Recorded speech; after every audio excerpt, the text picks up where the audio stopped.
Hi and welcome back to Stuff About Tutorials. In today's video, we're going to talk about on how you can add your preferences on kids on Facebook dating.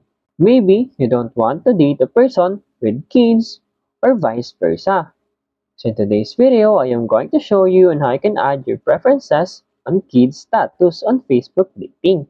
Check the video description. I will try to leave the written instructions.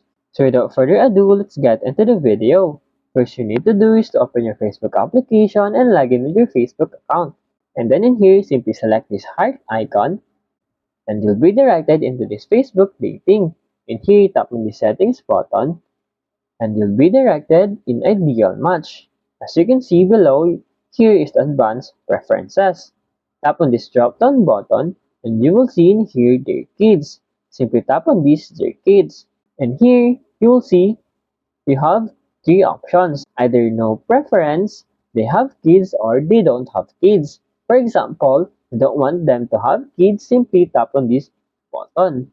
And also you can turn this on if this is a strong preferences.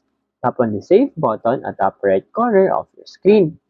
There you go. If you wanted to know on how you can add advanced preferences on their kid, that is the easiest way I know how.